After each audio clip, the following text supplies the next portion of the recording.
ข้า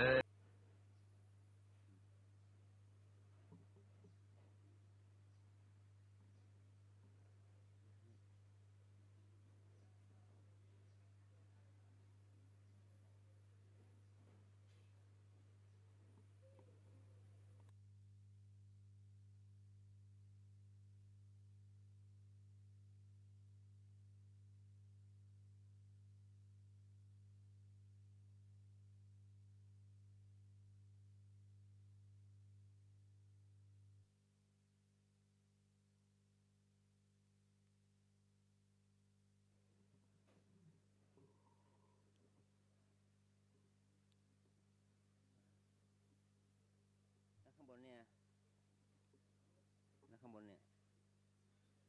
รวม2 3 4รวมเสียงไมค์มันไม่ดังนะ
วันนี้เขาว่าเป็นวันศีลใหญ่เนาะแหม15 ค่ำเขาได้มาทำบุญบาตรกับพระภิกษุสามเณรมีมาบวชใหม่หลายรูปหลายท่านบางคนบางเนรบางองค์ก็พระเนรบางองค์ที่มันบวช7 วันก็บางองค์ก็ลาสิกขาไปก่อนมีเวลาบวชตามที่เป็นตั้งใจไว้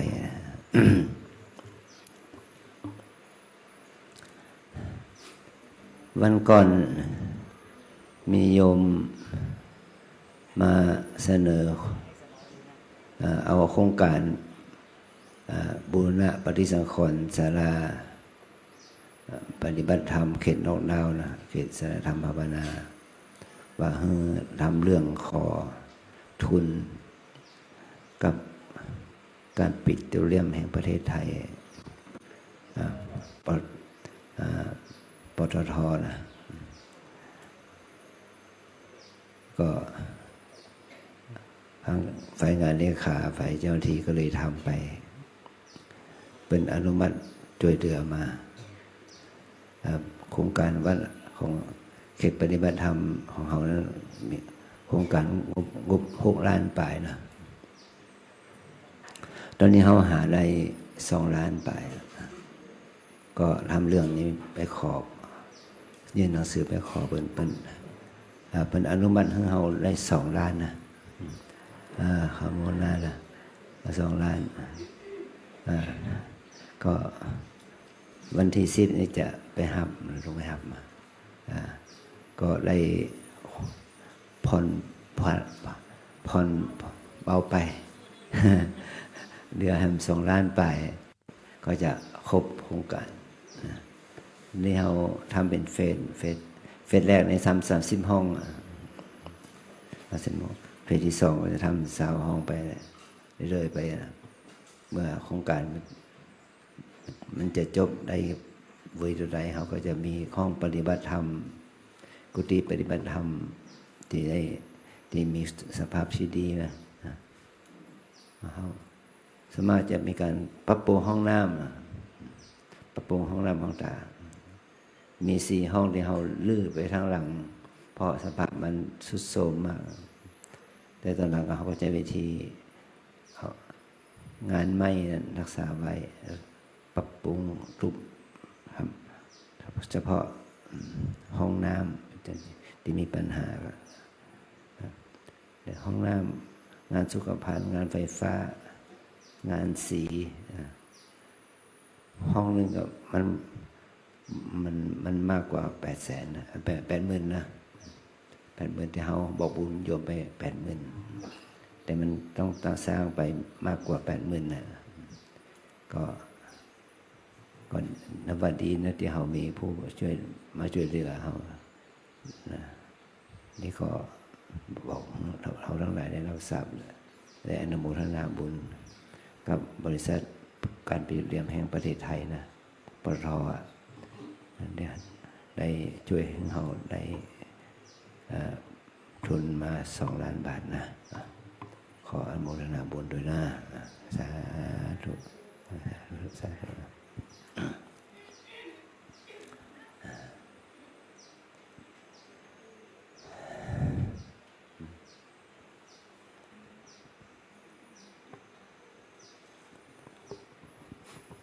วันนั้นเราไปฟังธรรมเทศ4 ภาคไปก่อนถ้าเขาไปก่อนบางคนไปเนาะคนนัก4 ภาคคนเป็นหลายพันดนจัดกิจกรรมเทศธรรมบรรยายธรรมนะ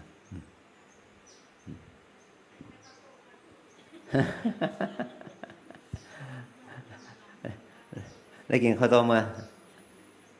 ได้กินข้าวต้มมัดอ่ะ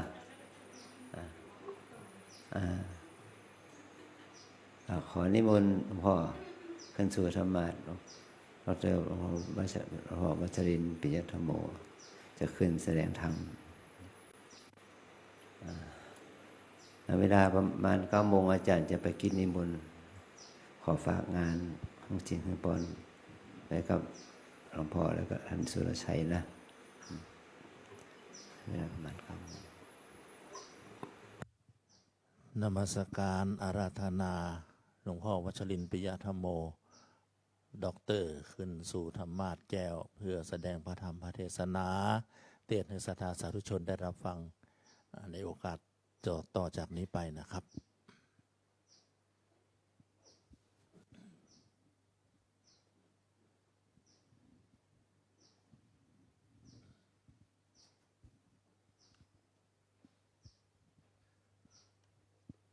ก่อนอื่นใดนะครับนะเชิญศรัทธาสาธุชนกับ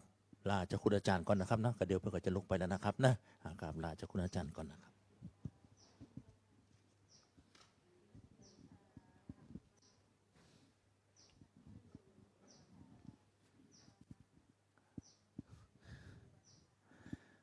เรียนเชิญศรัทธาสาธุชนทุกท่านกราบพระรัตนตรัยพร้อมกันครับ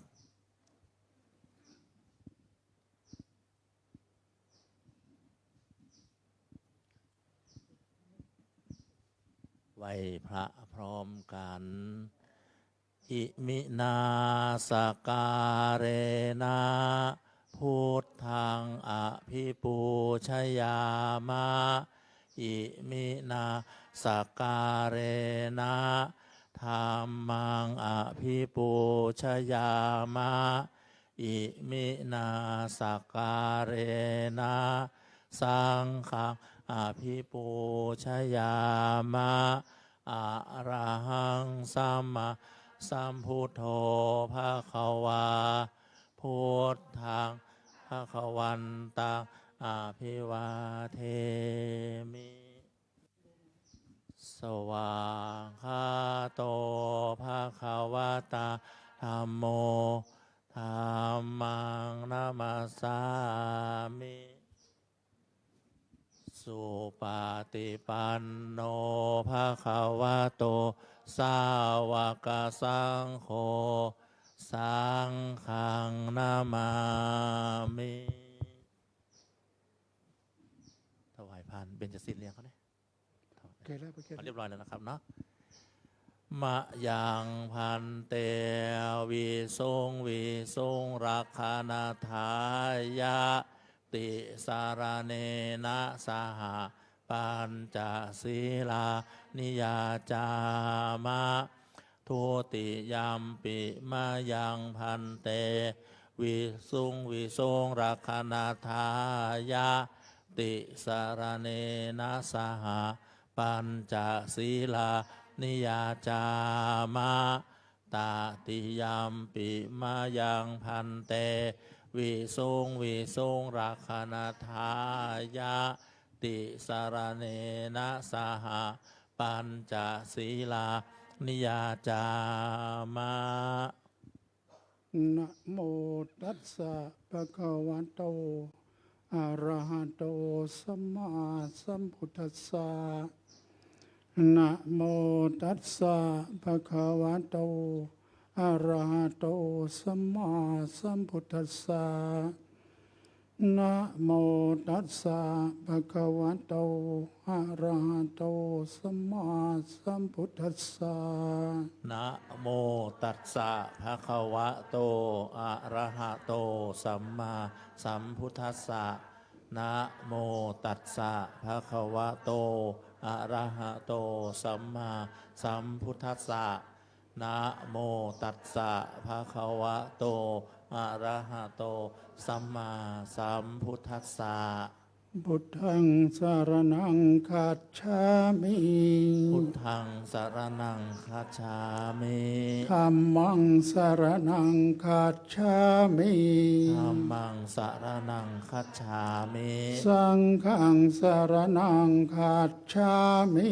สังฆังสารนังคัจฉามิ ทุติยามปีพุทธังสารนังคัจฉามิ ทุติยัมปิพุทธังสารนังคัจฉามิ ทุติยามปีธัมมังสารนังคัจฉามิ ทุติยัมปิธัมมังสารนังคัจฉามิ ทุติยามปีสังฆังสารนังคัจฉามิ ทุติยัมปิสังฆังสารนังคัจฉามิ ตาติยามปีพุทธังสารนังคัจฉามิ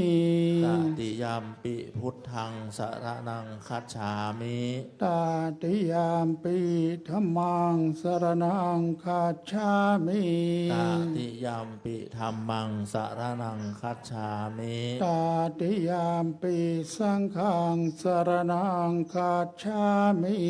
ตติยัมปิสังฆังสารนังคัจฉามิ ติสรณะขมนังนิธิตา อามะพันเต ปานาติปาตาเวรมณีสิกขาปะทังสมาธิยามิ ปานาติปาตา เวระมณีสิกขาปะทังสมาธิยามิ อาทินนานทานาเวรมณีสิกขาปะทังสมาธิยามิ อาทินนาทานา เวระมณีสิกขาปะทังสมาธิยามิ กาเมสุมิชฌาจาราเวรมณีสิกขาปะทังสมาธิยามิ กาเมสุมิชาจารา เวระมณีสิกขาปะทังสมาธิยามิ โมสาวาทาเวรมณีสิกขาปะทังสมาธิยามิ โมสาวาทา เวระมณีสิกขาปะทังสมาธิยามิ สุราเมรยะมัจจปมาณฑทานาเวรมณีสิกขาปะทังสมาธิยามิ สุราเมรยะมัชฌะปมาทฐานา เวระมณีสิกขาปะทังสมาธิยามิ อิมานิปัญจสิกขาปทานิสมาธิยามิ สีเลนะสุขติยันติ สีเลนะโภคสัมปันธา สาธุ สีเลนะเนปุติยันติตัสสมาสีลังวิโสทะเย สาธุพลัมมาจะโลกาธิปติสหัมปติกัดอัญชลี อันทิวรังอายาจทาสันติทะสัตตาปรชักขะชาติกา เทเสตุธรรมังอนุกรรมปิมังปะชัง อาราธนางกโรมา นะโมตัสสะภะคะวะโตอะระหะโตสัมมาสัมพุทธัสสะนะโมตัสสะภะคะวะโตอะระหะโตสัมมาสัมพุทธัสสะนะโมตัสสะภะคะวะโตอะระหะโตสัมมาสัมพุทธัสสะตัทธะอุตตาอภิธรรมทานจตุธาปรมัตถโต จิตตังเจตสิกังโรปัง นิพพานมิติสัพพทาติติ ขอนอบน้อมแด่พระบรมศาสดาพระสัมมาสัมพุทธเจ้า ผู้ได้ตรัสรู้ญยธรรมทั้งหลายโดยพระองค์เองไม่มีผู้เปรียบปาน พร้อมด้วยพระสัทธรรมและคณะพระอริยสงฆ์เจ้าทั้งหลาย ขอกราบนมัสการพระเดชพระคุณท่านเจ้าคุณพระอาจารย์ พระภาวนาธรรมาภิรัตน์ท่านเจ้าคณะอำเภอเมืองจังหวัดเชียงใหม่ ท่านอธิบดีสงฆ์แห่งสำนักวิปัสสนากรรมฐานแห่งที่2จังหวัดเชียงใหม่วัดร่ำเปิงตะพุทธารามแห่งนี้ด้วยความเคารพยิ่ง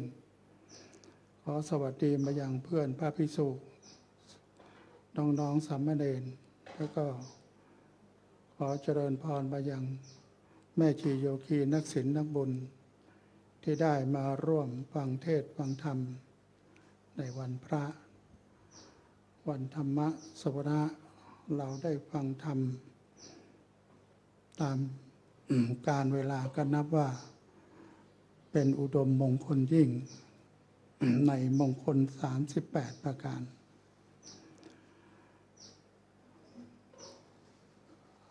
อาตมาได้ขึ้นบทว่าตัทธะวุฒาอภิธรรมฐานจตุธาปรมัตถโต จิตตังเจตสิกังโรปัง นิพพานมิติสัพพถา แปลความว่าในอภิธรรมมัทธสังฆานั้นไม่ว่าประการใดย่อมมีเนื้อความของพระอภิธรรมอยู่เพียง4ประการคือจิตเจตสิกโรคนิพพานเพราะนั้นอาตมาก็จะได้อธิบายขยายความในเรื่องของพระอภิธรรม7คำภีร์ที่ตามได้ตั้ง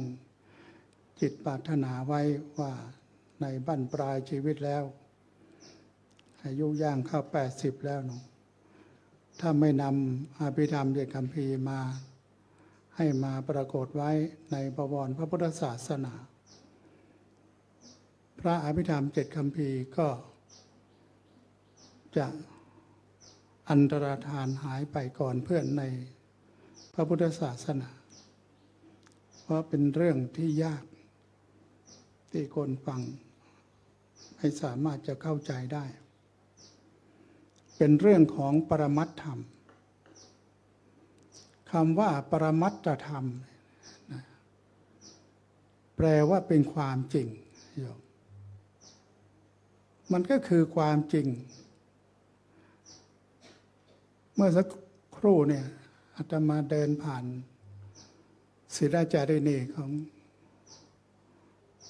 หนูที่มาปฏิบัติธรรม8-9 คนยังอยู่ยังไม่สึก ถามว่าหนาวไหมหนูหนาวไหมไม่หนาวค่ะคำว่าไม่หนาวนี่แหละเป็นความจริงไหมตอนนี้โยมหนาวไหมโยมก็บอกไม่หนาวนี่คือความจริงนี่คือปรมัตถธรรมแต่ถ้าบอกว่าร้อนก็เป็นความจริงก็เหมือนกันก็มันเป็นปรมัตถธรรมที่มันเป็นความจริงแล้วถ้าบอกว่าหนาวอย่างเงี้ยมันไม่จริงไม่ใช่ปรมัตถธรรมอันความจริงก็คือเรื่องที่มันปรากฏตามธรรมชาติที่มันเป็นจริงคำว่าปรมัตถ์เนี่ยมันเป็นความจริงตามธรรมชาติที่มันเป็นจริงความเป็นจริงตามปรมัตถ์หรือความเป็นจริงตามสมมุติอย่างนี้เป็นต้นนะโยมนะถ้าโยมเห็นภูเขา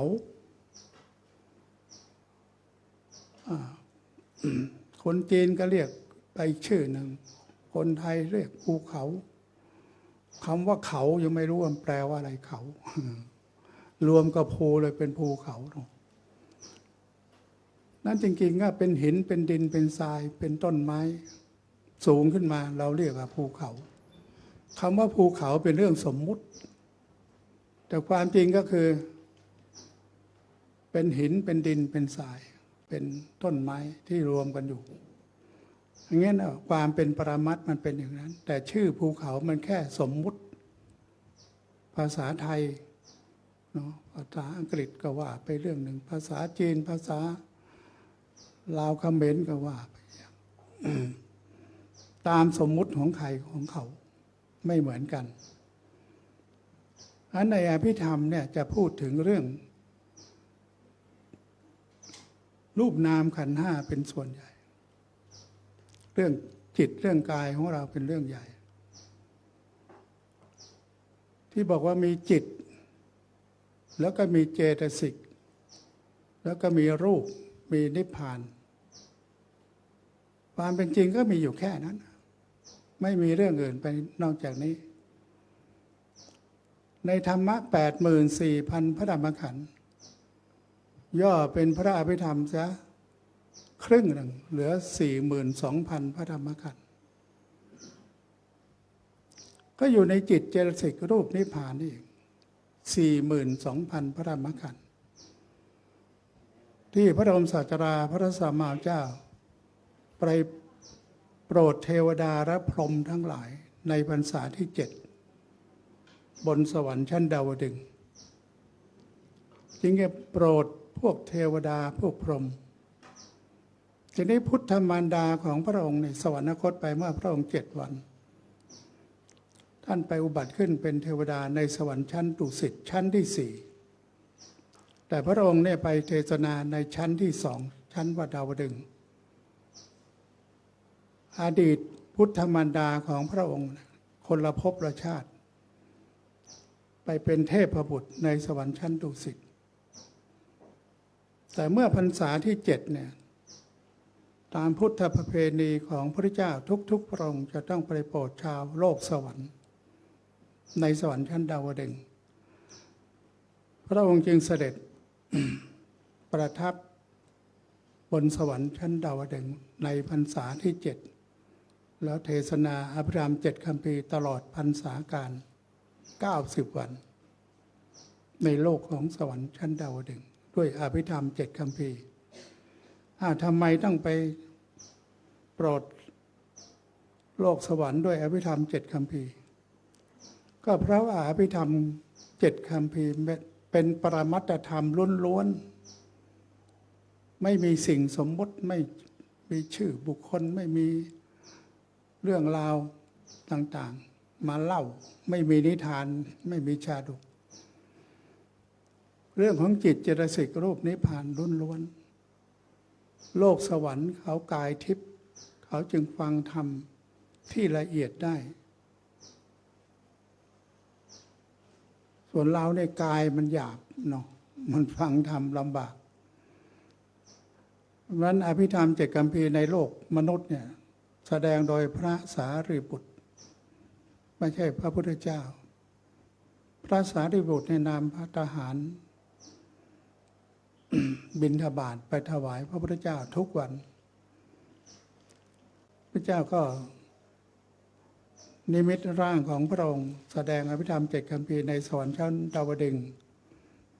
แต่ร่างของพระองค์จริงๆก็ลงมารับบิณฑบาตของพระสารีบุตรที่โลกหนึ่งเรียกว่าอุตระอุรุทวีปอยู่ด้านเหนือโลกด้านเหนือที่ป่าไม้จันทร์สาโนดดาดป่าไม้จันทร์แล้วก็แสดงอภิธรรมโดยย่อให้พระสารีบุตรได้ฟังพระสารีบุตรจึงได้นำอภิธรรมโดยย่อมาแสดงให้ลูกศิษย์ลูกหาที่เป็นพระภิกษุได้ฟังพระภิกษุเหล่านั้นอดีตเป็นนกขังข่าวย้อนหลังไปหลายแสนชาติเป็นนกขังข่าวเคยได้ฟังอภิธรรมอยู่ในถ้ำมีพระไปซ้อมอภิธรรมเจ็ดคัมภีร์ในถ้ำนกขังข่าวเหล่านี้ได้ยินได้ฟังถึงแม้ไม่รู้เรื่องแต่การเวียนว่ายตายเกิดของนกขังข่าวเหล่านี้มาในสมัยพุทธกาลก็ได้มาเป็นมนุษย์ได้อุปสมบทเป็นพระภิกษุแล้วได้ฟังอภิธรรมเจ็ดคัมภีร์จากพระสารีบุตรก็ได้บรรลุธรรมเป็นพระอรหันต์เพราะฉะนั้นการฟังอภิธรรมอาตมาจึงย้ำเรื่องนี้ว่าจะรู้พ่องบ่รู้พ่อง ก็ฟังไว้แม้แต่นกขังคาวยังได้เป็นพระอรหันต์เรื่องจิตเจตสิกรูปนิพพานเรื่องปรมัตถธรรมซึ่งอยู่ที่ไหนก็อยู่ในจิตในกายของเรานี่เองเรามีจิตถามว่าจิตเราอยู่ที่ไหนเนี่ยเรามีจิตเรียกว่านามธรรมเรามีร่างกายเรียกว่ารูปธรรมจึงชื่อย่อมีรูปแล้วก็มีนามนามธรรมคือมีจิต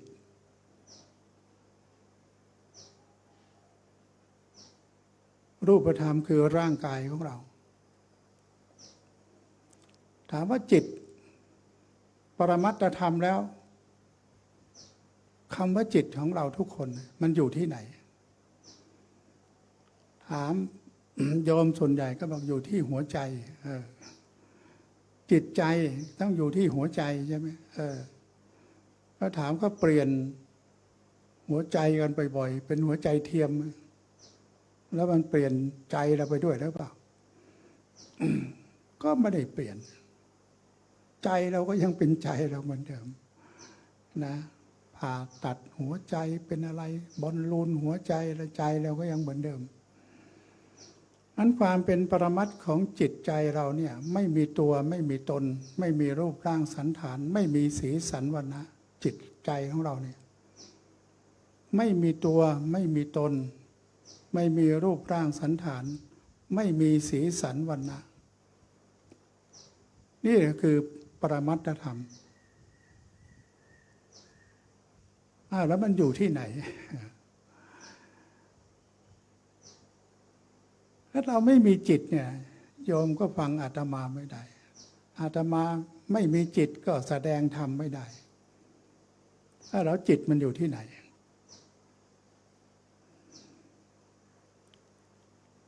ถ้าตาโยมมองเห็นก็มีจิตอยู่ที่ตาเนี่ยเขาเรียกว่าจักษุวิญญาณวิญญาณคือจิตหรือใจหูได้ยินเสียงเรียกว่าโสตวิญญาณจิตมาอยู่ที่หูนะจมูกได้กลิ่นเรียกว่าคานะวิญญาณจิตมาอยู่ที่จมูกลิ้นชิมรสเปรี้ยวหวานมันเค็มรู้สึกก็เพราะมีจิตเรียกว่าชิวหาวิญญาณร่างกายเราได้รับตอนนี้เย็นมั่งร้อนมั่งความเย็นความร้อนเรียกว่ากายวิญญาณแล้วไปรู้ที่ไหนมโนวิญญาณมโนวิญญาณนิยมเข้าใจเนาะ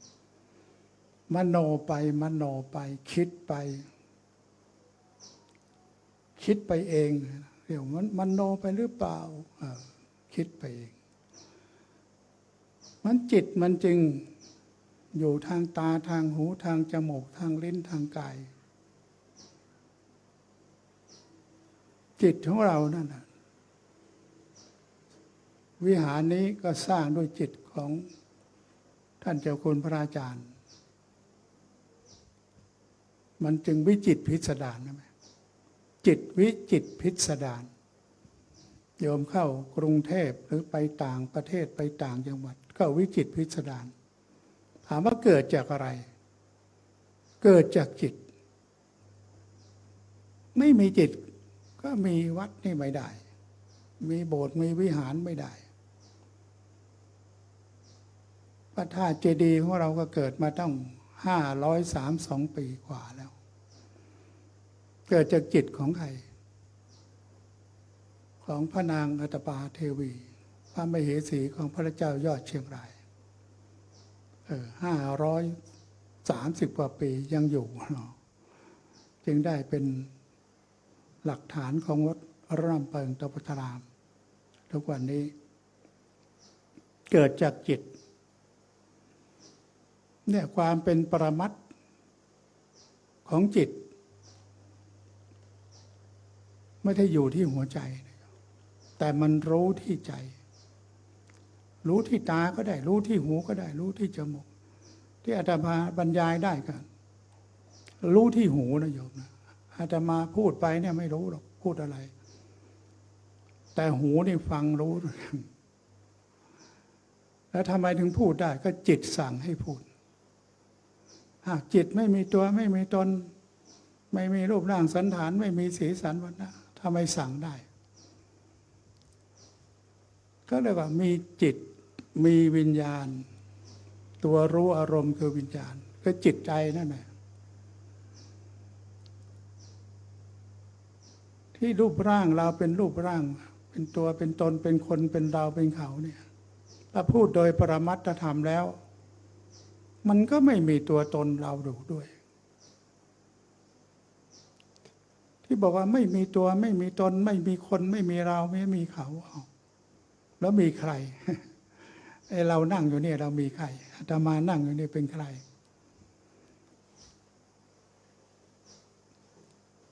ในคาถาวัตถุใน บทที่5คาถาวัตถุก็จะถามปุคโลอุปราปติสัจจิกาโท อะไรเนี่ยถามว่าบุคคลเนี่ยถามโดยปรมัตถธรรมแล้วเป็นตัวเป็นตนเป็นคนเป็นเราเป็นเขานั่งอยู่นี่ใช่ไหมฝ่ายที่เห็นว่าใช่ก็บอกว่าใช่อามันตโยใช่แล้วนี่ถามต่อไปว่าลมหายใจที่เราหายใจเข้าไปเนี่ยไม่มีลมหายใจเราก็ไม่มีชีวิตอยู่ลมหายใจที่เราหายใจไปเป็นตัวเป็นตนเป็นคนเป็นเราเป็นเขาชีวิตของเราใช่ไหมเป็นตัวเป็นตนเหมือนกันใช่ไหมเราบอกลมไม่ใช่ตัวตนของเราเมื่อกี้บอกว่าตัวตนของเรานั่งอยู่เนี่ยใช่แต่ถ้าลมที่เราหายใจไม่ใช่เราดื่มน้ำเข้าไปเป็นตัวเป็นตนเป็นคนเราไหมก็บอกไม่ใช่อาหารที่เรารับประทานเข้าไปเป็นตัวเป็นตนเป็นคนเราไหมไม่ใช่ความเย็นความร้อนที่เราเผาผลาญอาหารให้ย่อยสลายนี่เป็นตัวเป็นตนเป็นคนเป็นเราเป็นเขาไหมธาตุไฟก็ไม่ใช่ธาตุลมก็ไม่ใช่ธาตุน้ำก็ไม่ใช่ธาตุไฟก็ไม่ใช่ความอ่อนความแข็งในร่างกายเนี่ยเมื่อเผาแล้วก็เหลือเท่าฐานเป็นธาตุดินเป็นตัวเป็นตนเป็นคนใช่ไหมเราก็บอกไม่ใช่เพราะนั้นถามไปแต่ละอย่างที่อยู่ในร่างกายเราแต่ละอย่างตับไตไส้พุงน้ำเลือดน้ เหลืองดีเสลดต่างๆอุจจาระปัสสาวะที่ยังไม่ถ่ายออกก็มากก็ไม่ใช่ก็ถามว่าตัวตนเราอยู่ที่ไหนตัวนี้มันให้มองเห็นว่าที่เรายึดว่าเป็นตัวเป็นตนเป็นคนเป็นเราเป็นเขานี่อะไรบ้างที่เรามายึดถือกันอยู่เนี่ยแล้วความจริงมันมีไหมมันก็ไม่มีเพราะเรามาเอาส่วนต่างๆมาประกอบมาเป็นรูปเป็นร่าง เป็นตัวเป็นตนเป็นคนเรายึดว่านี่ของเรานั่นของเรานี่ตัวกูของกูอย่างที่หลวงพ่อพุทธทาสท่านได้กล่าวว่าเรายึดว่าเป็นตัวกูของกูเวลาเจ็บนั่งในเจ็บปวดเนี่ยใครเจ็บร่างกายเจ็บหรือว่าใจของเรามันเจ็บจิตของเรามันเจ็บคนด่าเรามานี่นะให้หน้าโง่อย่างนี้นะใครเจ็บกายเราเจ็บด้วยไหมคำด่าเนี่ยนะแต่ใจเราเป็นคนเจ็บนะมันไม่รู้เรื่องร่างกายเราไม่รู้เรื่องมันแค่ดินน้ำลมไฟไปรู้เรื่องอะไรด่าเป็นคนชั่วอย่างเงี้ยเอาแล้วใครชั่วดินน้ำลมไฟไปชั่วได้ยังไงมันเป็นกลางกลางมันไม่ได้ดีไม่ได้ชั่วอะไรเลยแต่ใจเราไปรับไหมว่าเราชั่วหรือเราไม่ชั่วมันอยู่ที่จิตใจของเรานี่แหละคือตัวจิตตัวใจของเราที่เราไปผูกกับดินน้ำลมไฟของเราเอาไว้แต่ไปยึดว่านี่ตัวของเรานั่นตัวของตนนี่ตัวตนนี่เรานี่เขาผลที่สุดเราก็ต้องทิ้งร่างกายเราไปอยู่ดีจะไปไหนพระเจ้าบอกว่าสิ่งที่เราจะไปอุบัติขึ้นใหม่ก็คือจิตของเรานั่นแหละที่ต้องไปเพราะจิตเราไม่ได้ตายไปตามกายของเรานะ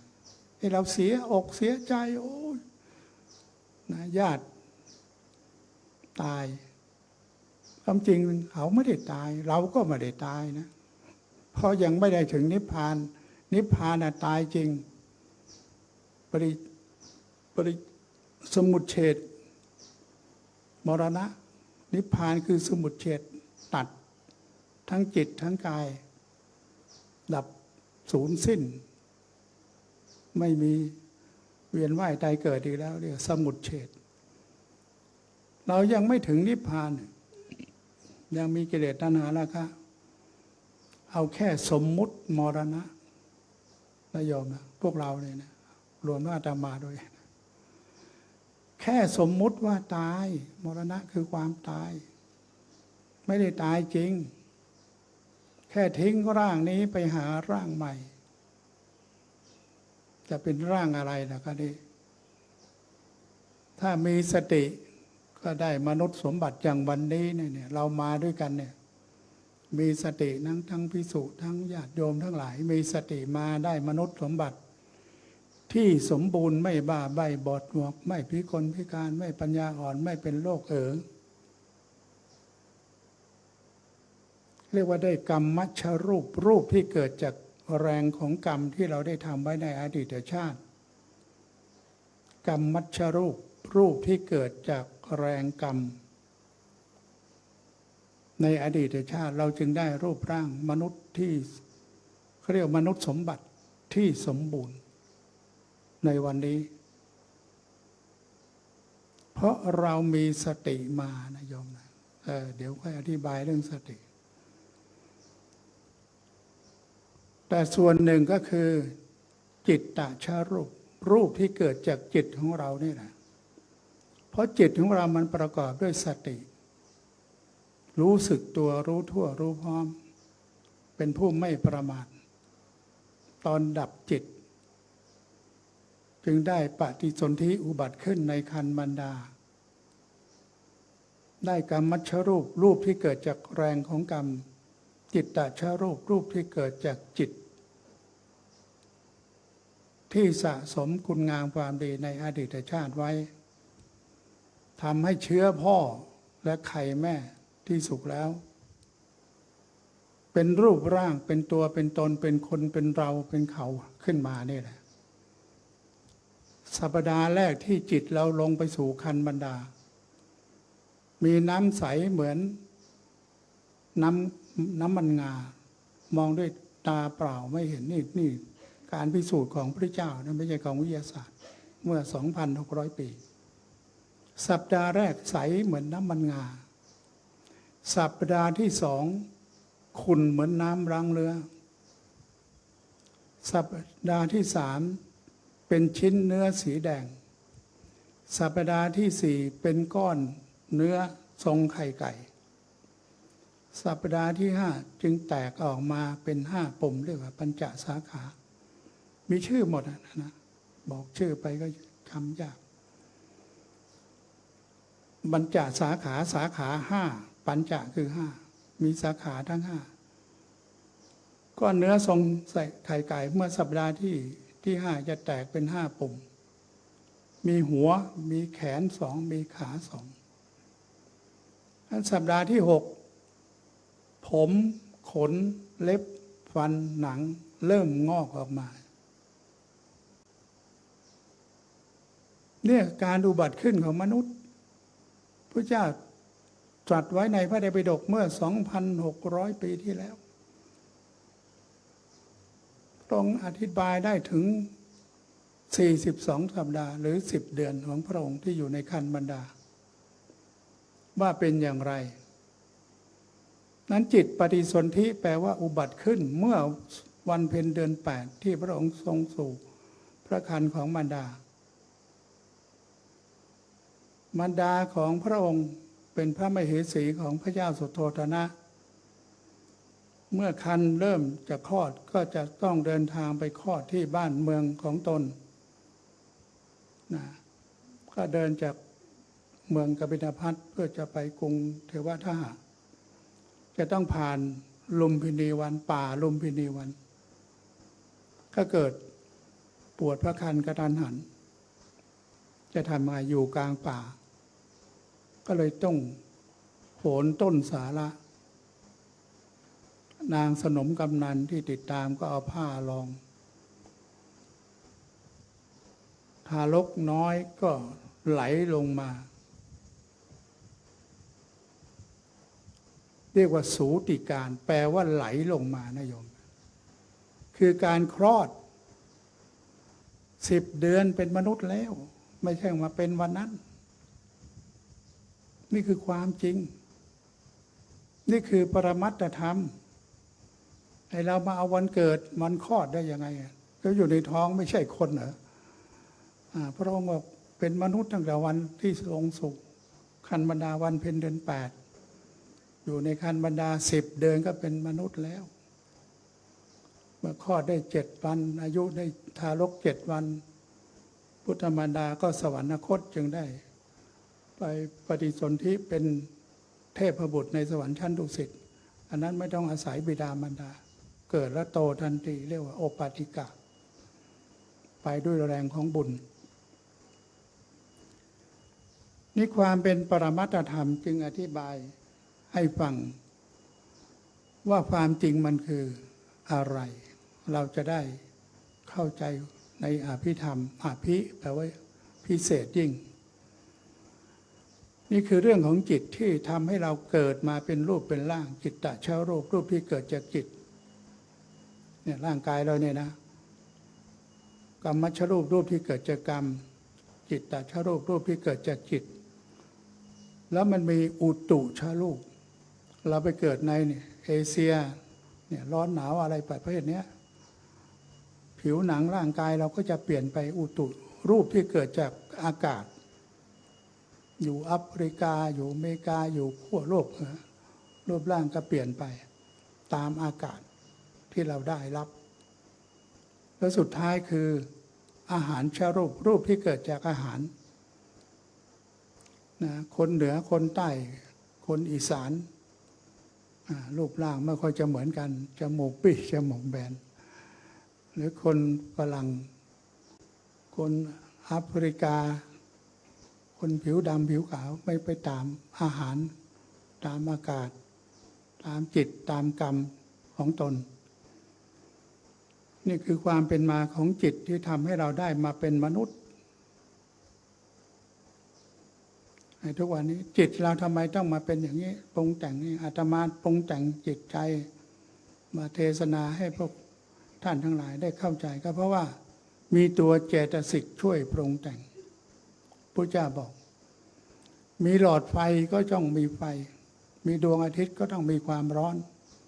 มีจิตก็มีเจตสิกช่วยปรุงแต่งจิตแต่มันปรุงแต่งยังไงโยม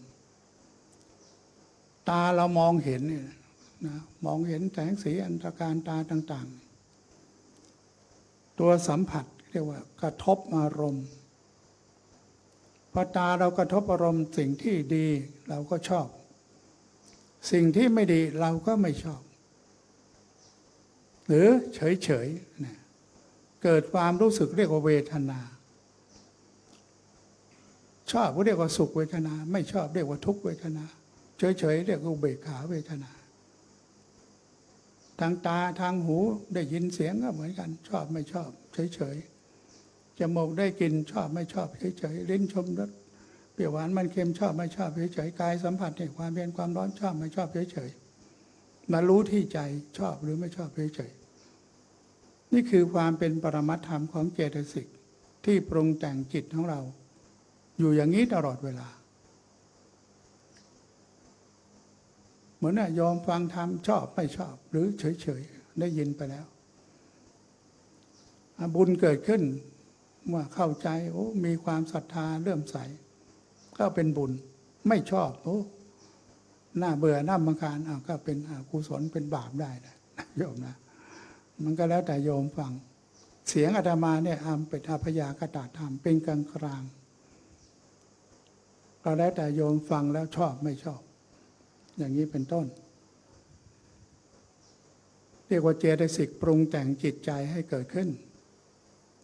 รูปคือร่างกายของเราก็บอกแล้วรูปประกอบด้วยธาตุดินน้ำลมไฟเนี่ยถามว่าอาตมานั่งเนี่ยปวดเมื่อยไหมปวดเมื่อยถามว่ามันปวดที่ไหนแล้วบอกปวดที่ขา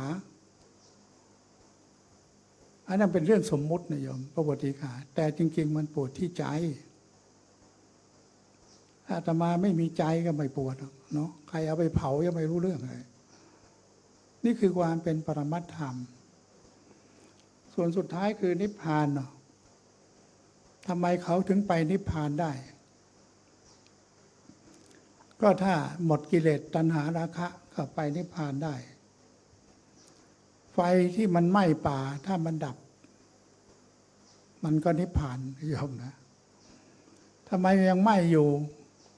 ฝุ่นควันพิษมันยังมีอยู่ก็มันยังมีเชื้อไฟอยู่มันก็เลยต้องไหม้ไปเรื่อยๆยังไม่ดับเหมือนเทียนที่เราจุดมีไส้เทียนมีไขเทียนถ้าเรายังไม่เป่าให้มันดับมันก็ยังไหม้อยู่เพราะมันยังมีเชื้อเหมือนกันจิตที่พระเจ้าตรัสว่าจิตของเรายังมีกิเลสตัณหาราคะมันก็ยังเวียนว่ายตายเกิดไปเรื่อยๆตามกิเลสตัณหาราคะก่อนที่เราจะดับจิตเนี่ยเราห่วงอะไรอยู่โยมพรุ่งนี้อาตมาจะไปสุพรรณก็ยังห่วงกุฏิอยู่เหมือนกันจะไปทำบุญที่บ้านทุกปีโยมก็เก็บข้าวของเก็บกุฏิไฟอะไรมันจะช็อตเชิดขึ้นมาเปล่าก็ยังห่วงกุฏิอยู่ถ้าไปตายที่ไหนจิตอยู่ที่กุฏิเฝ้ากุฏินั่นนะเนาะมันไอตัวห่วงหาอะไรอาวรนี่แหละมันทำให้เราต้องมาเกิดมันดับไปไม่ได้ห่วงบ้านห่วงที่ดินห่วงทรัพย์สินห่วงลูกหลานเหลนอาตมาเฝ้าโยมแม่จนสิ้นใจเนี่ยแม่ก็ร้องหาลูกคนนั้นหลานคนนี้มันไปไหนไปทำอะไรอยู่ที่ไหนก็ต้องเล่าให้ฟังแล้วฟังอีกจนกว่าจะสิ้นใจเนี่ยมันห่วงอยู่ขนาดนี้นะห่วงลูก ไม่พอห่วงหลานห่วงเหลนไปอีก เราก็มาศึกษาแล้วมันได้รู้ว่านี่แหละจิตมันทำไมต้องเวียนว่ายตายเกิด ก็มันห่วงอย่างนี้นะโยมมันจึงไปนิพพานไม่ได้ นิพพานมีลักษณะสันติลักขณังมีความสงบเป็นนิพพาน สงบจิต สงบกายได้สันติลักขณังใน นิพพานมันมี6แบบนิพพานสันติลักขณังดับไปเลย สงบทั้งรูปทั้งนาม ดับไปแล้ว ไม่บางเปลี่ยนว่ายตายเกิด ลักษณะที่สองเรียกว่าสอุปาทิเสสนิพพาน นิพพานพระอรหันต์ที่ยังมีชีวิตอยู่ เหมือนพระพุทธเจ้าท่านหมดกิเลสแล้ว เมื่อพระชนมายุ35 ปี แต่พระองค์ยังมีชีวิตอยู่เทศนาธรรมถึงพระชน80 พรรษา45 ปีของพระองค์นั้นเรียกว่าสอุปาทิเสสนิพพาน พระนิพพานที่มีชีวิตอยู่คือเป็นพระอรหันต์หมดกิเลสแล้ว แต่มีชีวิตอยู่ แต่เมื่อท่านปรินิพพานนะวันเพ็ญเดือน 6เมื่อพระชนมายุ80เรียกว่าอนุปาทิเสสนิพพาน ท่านสิ้นทั้งรูปทั้งนามดับทั้งธาตุขันธ์ทั้งหมดนะแต่ต้องรออีก7 วันไปประชุมพระบรมศพแล้วนะหมดแล้วก็เหลือแต่เท่าฐาน รูปนามนั่นก็สิ้นไปเรียกว่าอนุปาทิเสสนิพพานเรียกว่านิพพานที่ว่าโดยสองแบบ มีนิพพานที่ว่าด้วย3 แบบ ก็คือสุญญตานิพพาน ความว่างเปล่าของจิตใจเราเนี่ยถึงว่านิพพานนะจิตมันว่างไม่มีอะไรแล้ว ไม่ห่วงหาอะไรอาวรณ์เข้าถึงนิพพานได้นะหมดกิเลสตัณหาราคะแล้วใครจะฆ่าก็ไม่ว่ากัน อย่างพระหลวงปู่หลวงพ่อท่านเข้าป่าเข้าถ้ำเจอเสือเจองูเจออะไรจะฆ่าทำลายก็แผ่เมตตาให้เขา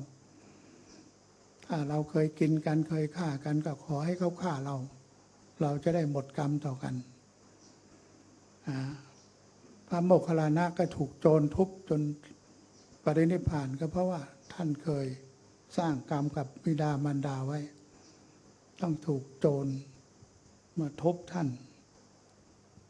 500,000 ชาติถึงจะหมดกรรมการฆ่าบิดามารดาฆ่าพระอรหันต์ก็ว่างเปล่าเรียกว่าสุญญตานิพพานส่วนอีกแบบหนึ่งก็คือว่าอนิมิตตานิพพานคือไม่มีนิมิตเครื่องหมายใครเป็นพระอรหันต์ก็ไม่มีเครื่องหมายว่านี่เป็นพระอรหันต์องค์นั้นเป็นพระอรหันต์หลวงตาองค์นั้นเป็นพระอรหันต์ใครรับรองใครกันไม่ได้เพราะเป็นผู้รู้ก็รู้เฉพาะตนอาตมาก็ไม่สามารถรับรองหลวงพระเดชพระคุณหลวงปู่พระพรหมมงคลหลวงปู่ทองสิริมังคโลได้ว่าอยู่กับท่านมาหลายปีแม้จะไปรับใช้ท่านอยู่2-3 ปีก็ไม่รู้ท่านได้ถึงขั้นไหนชั้นไหนแต่ท่านจะมรณภาพไปแล้วก็ไม่รู้ท่านไปชั้นไหนเพราะเราก็ไม่รู้เราก็ไม่ได้ชั้นอะไรจะไปดูจิตของท่านไปถึงไหนไปยังไงได้เข้าถึงอะไรเราก็ไม่รู้จะไปรับรองท่านเป็นพระชั้นนั้นชั้นนี้ก็ไม่ได้เพราะเราก็ยังไม่ได้อะไรเรายังมีกิเลสตัณหาจะไปรับรองผู้หมดกิเลสไม่ได้มันจะไปรับรองคนนั้นเป็นนิพพานคนนี้เป็นนิพพานมันไม่ได้คนนั้นเป็นพระอรหันต์คนนี้เป็นพระอรหันต์แล้วตัวเองเป็นพระอรหันต์หรือยังแต่อาตมารับรองใครได้ใครจบปริญญาเอกอาตมารับรองได้เพราะจบมาด้วยกันคุณจะจบต่างประเทศในประเทศนอกประเทศคุยกันไม่กี่คำก็รู้เรื่องทำดุษฎีนิพนธ์เรื่องอะไรรู้ละอาตมาสอบอารมณ์ได้มาจากต่างประเทศเยอะแยะจบต่างประเทศเป็นด็อกเตอร์กันเยอะแยะ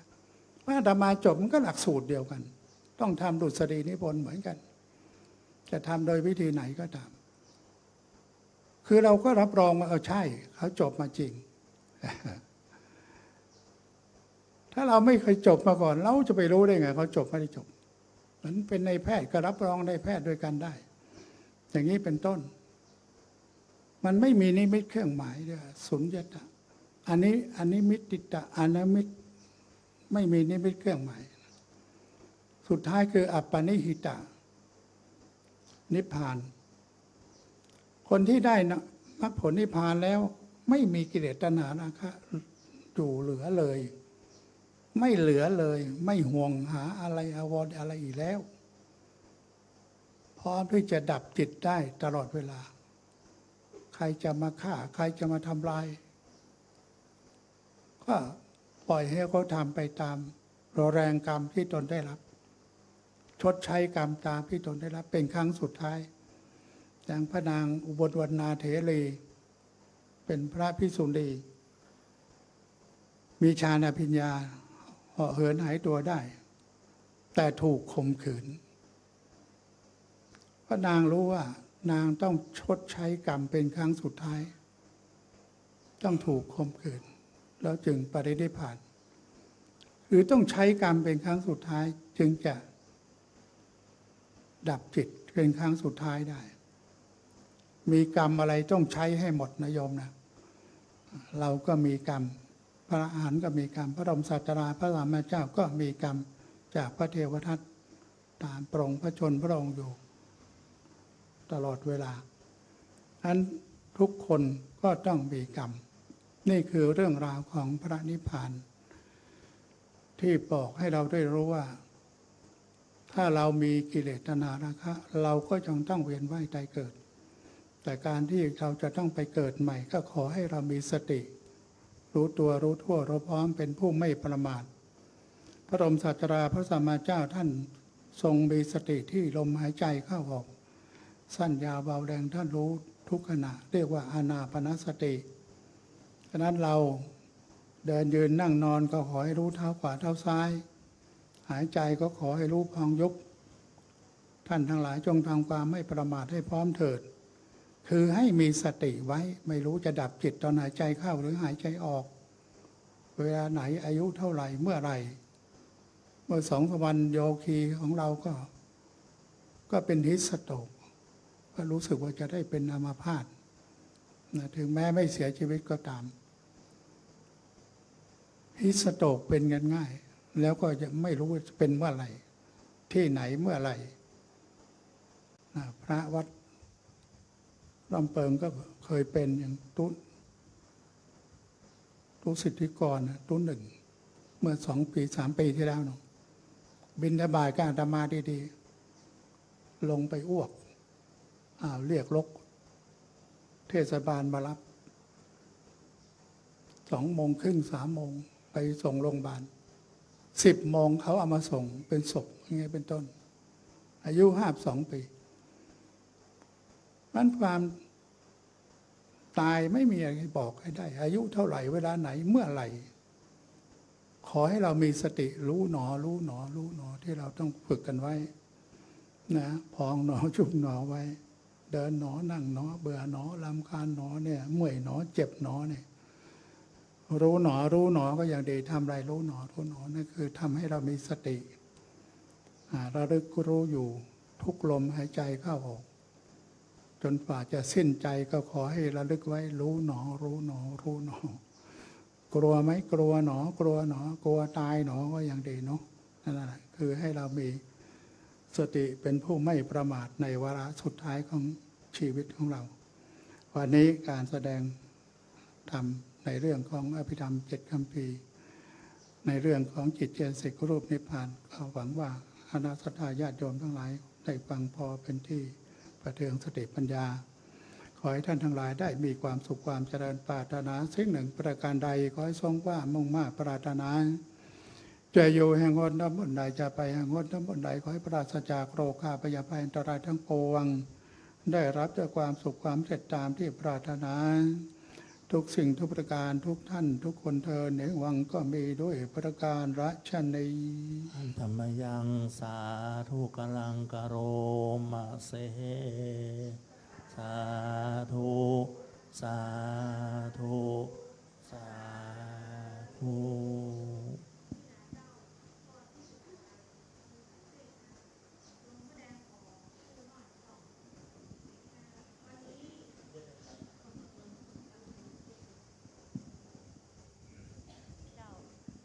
วันนี้พระอาจารย์เปิ้ลก็จะได้เดินทางไปสุพรรณนะเนาะเจ้าเนาะศรัทธาไหนจะพอมเป็นการเทศร่วมว่าเป็นการเดินทางก็ร่วมกันได้นะเจ้าเนาะนิดๆน้อยๆก็ได้ แต่ว่าวันนี้เขาจะมี2 บุญนะวันที่13วันสังขารล่องนี่เนาะ14วันเน่า15วันพญาวัน16เป็นวันปากปีและต่างวัดเฮาก็จะมีการดำหัวครูบาอาจารย์ส่งน้ำพระในวันที่15นะเจ้า15เมษายนนี้พอแล้วก็ร่วมตานของเจดีย์ทรายตัวในวันที่15และ16หรือวันปากปีเป็นวันศีลเฮาก็ค่อยมากันกรรมนะเจ้าเดี๋ยวแป๊บเดียวลูกแป๊บเดียวซองอันที่จะถวาย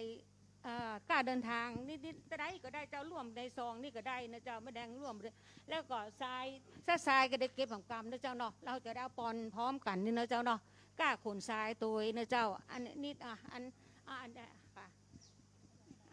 นนี้การเดินทางเนาะอันนี้การเดินทางกันเนอะเดี๋ยวนี้แม่จะได้ร่วมกันนี่เนอะและทรายเขาพูดเลยเอาฟองใส่ทรายแล้วเอาลงใส่ทรายเอาหอมทรายลูกอันนี้กันเทด้านลูกเอานะ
หลวงพ่อก็มีความจำเป็นที่จะต้องเดินทาง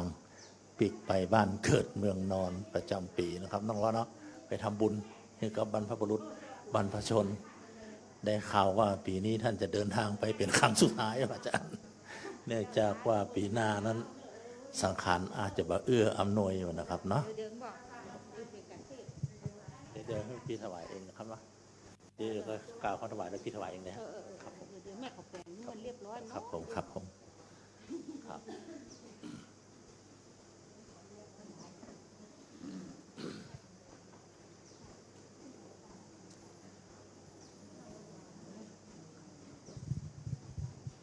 รวมอันนี้พี่ซองปัจจัยกันเทศรักพี่นี่นะครับนะรวมกันไปเลยก็ได้รวมเนี่ยฮะนี่เป็นซองเลยครับครับผมครับผมเอาซองไปครับผมครับผมครับผม พี่น้องตลาดนักการนักบุญนักศิลป์นักบุญตลาดอนุโมทนา อนุโมทนาเลยนะครับนะพี่แดงเป็นตัวแทนถวายแล้วนะครับสาธุสาธุสาธุหลวงพ่อปฏิบัติหน้าที่แทนพระสารีบุตร นำเอาพระอภิธรรมมาเทศนาเทศในศรัทธาได้รับฟังถ้าพระสารีบุตรยังอยู่ท่านก็คงจะเทศเองนะครับเนาะ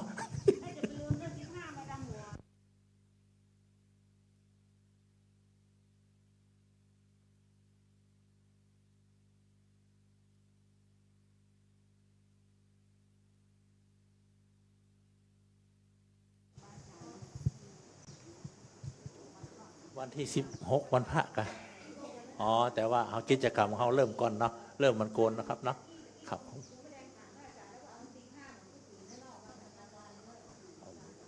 วันที่15เขาปะกันเจอกันนะครับเนอะส่งน้ำพระตาลทรายตาลแตนตาลเจดีย์ทรายถึงมดถึงเสี่ยงนะครับเนาะกิจกรรมจะรู้อยู่ที่หัน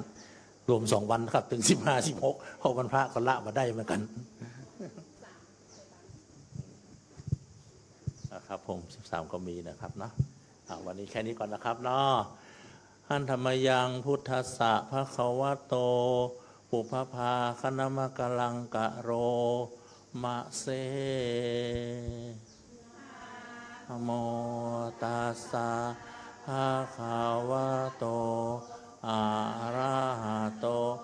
สัมมาสัมพุทธัสสะนะโมตัสสะภะคะวะโตอะระหะโตสัมมาสัมพุทธัสสะนะโมตัสสะภะคะวะโตอะระหะโตสัมมาสัมพุทธัสสะอิมานิมายังพันเตภัตตานิสัปปะริวารานิภิกขุสังคัสสะโอโนชยามะสาธุโนพันเตภิกขุสังโฆอิมานิภัตตานิสัปปะริวารานิปาติคันหาตุอัมหากังทีฆารตังหิตายะสุขายะข้าแต่พระภิกษุสงฆ์ผู้เจริญข้าพระเจ้าทั้งหลายขอน้อมถวายภัตตาหารกับทางบริวารทั้งหลายเหล่านี้แก่พระภิกษุสงฆ์ขอพระภิกษุสงฆ์จงรับภัตตาหารกับทั้งบริวารทั้งหลายเหล่านี้ของข้าพระเจ้าทั้งหลายเพื่อประโยชน์และความสุขพระเจ้าทั้งหลายมีบิดามารดาเป็นต้นด้วยตลอดกาลนานเทินสาธุต่อไปจะได้รับพรเนาะจากพระสงฆ์หมู่ใหญ่ที่มีน้ำก็เตรียมหยาดน้ำกันเนาะยะถาวาริวหาปุราปาริปุเรนติสาคารังเอวเมวะอิโตดินนังเปตนังอุปกัปปติอิชิตังปัชิตังตุมหังคิปะเมวะสมิจจตุสัพเพปุเรนตุสังกปาจันโทปนาละโสยะถามณิโชติละโสยะถาวิวัจจันโตสัพพะโลกโควินาศตุมาเตภวัตวันตรายโยสุขีเทกายโยโกภวะอภิวาทันสีเลสานิจังวุฒาปจายโนจัตตารโอธรรมวะทันติอายุวันโนสุขังภะลังอายุโทภละโตทิโรวันนะโทปฏิภาณโทสุขาสัทธาตาเมธาวิสุขังโสอธิคาชติอายุงทาตวาพลังวันดังสุขาจะปฏิภาณโททิคายุยาสวาโหติยาตายาตุปปะชาติเตภาวตุสัพพมังคลังรักขันตุสัพพะเทว วตาสัพพะพุทธานุภาเวนัสสัทธาโสทิภวันตุเตภวตุสัพพมังคลังรักขันตุสัพพะเทวตาสัพพะธรรมานุภาโสทิภวันตุเตภวตุสัพพมังคลังรักขันตุสัพพะเทวตาสัพพะสังฆานุภาเวนัสสัทธาโสทิภวันตุเต สาธุสาธุสาธุ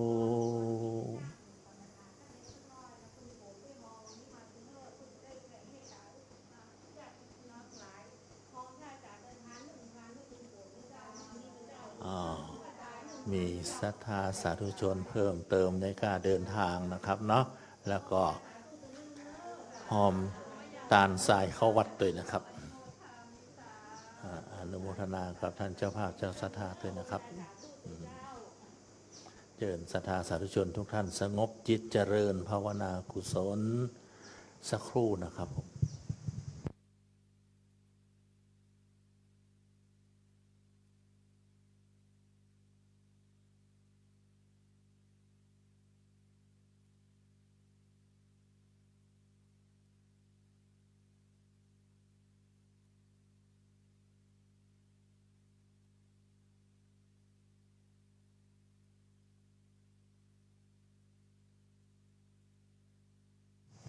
สมควรแก่เวลาแผ่เมตตาพร้อมกันอิตังตานากรรมนิพพานาปัจโยโหนิจังอิตังศีลากรรมนิพพานาปัจจโยโหตุโนนิจังอิตังภาวานกัมมังนิพพานาปัจจโยโหตุโนนิจังยังกินจิกาตาพังกัมมังสัพเพอเมกาตังปุญญังโนอนุโมทันโตสุนันโตโพนโตสามิงฐานิทีฆาตาทีฆาโยกาสัทธาตาสุขีอัตตานาริหารันโตมาตาสุขิตาโหนโตทุกขปามุจจันโตสัพเพยาตากาสุขิตาโหนโตทุกขปามุจจันสัพเพยาตากาสุขิตาโหนโตทุกขปามุจจันโตสัพเพปิสาสัพเพเปตาสุขิตาโหนโตทุกขปามุจจันโตสัพเพนาคาตาสุขิตาโหนโตทุกขาจันโตสัพเพเทวาสุขิตาโหนโตทุกขาจันโตสัพเพอาจาริโยปัชฌายาสุขิตาโหนโตปามุจจันโตสัพพะสัมปติโยชามิชันตุโววันตาเมพุทธังสัพพะเมวะโทสังฆามาธามิพันเตวันธามิธัมมังสัพพะโทสังฆามาธามิพันเตวันธามิสังฆังสัพพะเมวะโทสังฆาเมพันเตวันธามิคารุอุปัชฌาจาริเยเมวะโทสังฆามาธามิพันเตวันธามิกัมมาฐานังปะโทสังฆามาธามิพันเตวันธามิอาราเมภาทามังสังฆาเมวะโทสังฆามาธามิพันเตวันธามิเจติยังสัพพังสัพพะ สุปฏิทิตาสาริลาธาตุมาโพธิงพุทธะโปรปังสะกาลังสาธานาคาโลเกเทวะพระมาโลเกชัมพูทิเปลังกาสาริลาธาตุโยเกสาธาตุโยอันตาธาตุโยเจติยังคันทะกูติงสิติสาเสธรรมคันเทสาเพสัมปะอาเจติยังอาหังวันตามิสาภาโส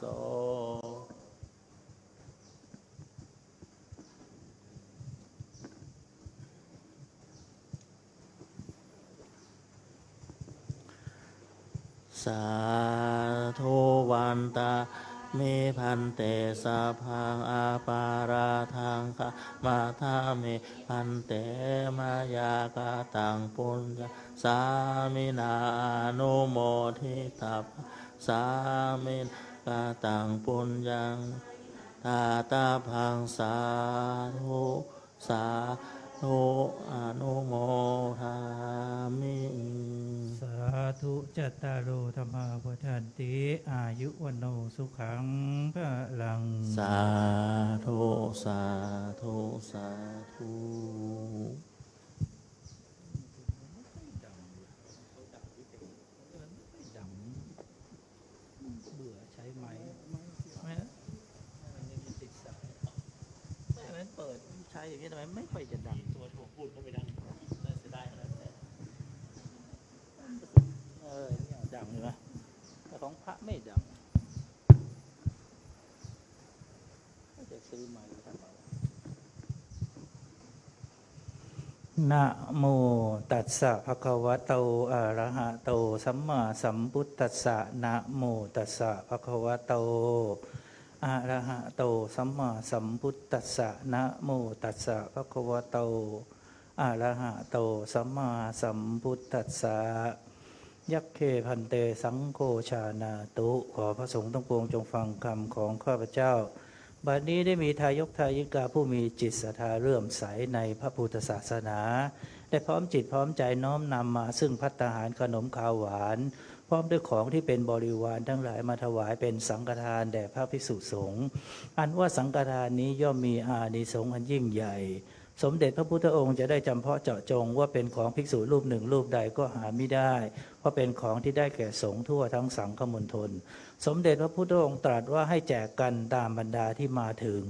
ฉะนั้นบัดนี้ข้าพเจ้าจะสมมุติตนเป็นผู้แจกของสงฆ์พระสงฆ์ทั้งปวงจะเห็นสมควรหรือไม่เห็นสมควรถ้าเห็นว่าไม่เป็นการสมควรแล้วไซร้ขอจงได้ทักท้วงขึ้นในท่ามกลางระหว่างสงฆ์อย่าได้เกรงใจหากเห็นว่าเป็นการสมควรแล้วก็จงเป็นผู้ที่นิ่งอยู่บัดนี้พระสงฆ์ทั้งปวงนิ่งอยู่ข้าพเจ้าจะรู้ได้ว่าเป็นการสมควรแล้วจะได้ทำการแจกของสงฆ์ต่อไปณการบัดนี้ยังปัทมภาโคมหาเถรสะปาปุนาติส่วนที่หนึ่งย่อมตกถึงแก่พระมหาเถระผู้ใหญ่ที่อยู่เหนือข้าพเจ้าอาวเสสาภาคาอัมหากังปาปุนันติส่วนที่เหลือจากพระมหาเถระผู้ใหญ่แล้วย่อมตกถึงแก่ข้าพเจ้าทั้งหลายตามบรรดาที่มาถึงพร้อมกันทุกรูปไปจนถึงพระมัชชิมะพระนวากาและภิกษุณีเหลือจากนั้นให้ตกถึงแก่สัมมเนรเหลือจากสัมมเนรย่อมตกให้ตกถึงแก่แม่ชีโยคีอุบาสกอุบาสิกาผู้ถือศีล8และศีล5กันตามลำดับชั้นลงไปส่วนที่เหลือจากนั้นให้ตกถึงแก่ผู้ที่มีส่วนเกี่ยวข้องและช่วยงานในวัดกันทุกคนทุกท่านเศษอาหารที่ทานเหลือหรือตกหล่นแล้วลงพื้นแล้ว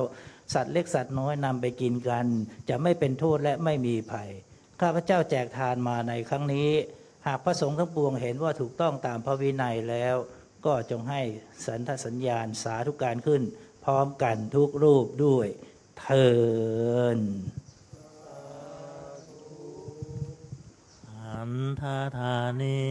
มายังพันเตคัจฉามะพาหุกิจจามายังพาหุการณิยายะสถานิตุมเหการังมัญญาถาสาธุพันเตสาธุพันเตสาธุพันเตไป พระพร้อมกันอะระหังสัมมา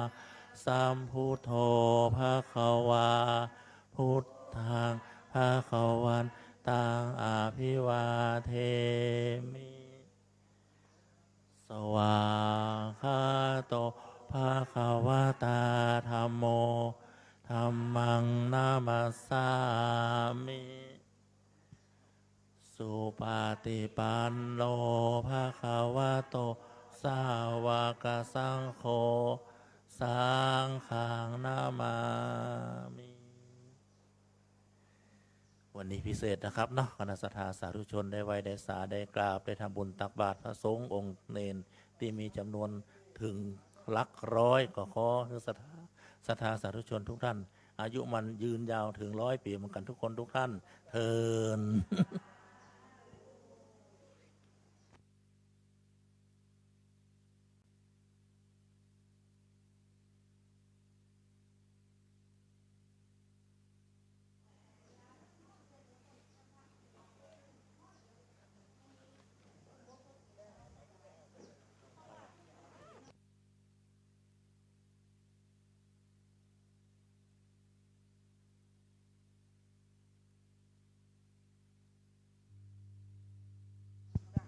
อันกูปีเขาเคยดำหัวนิมนต์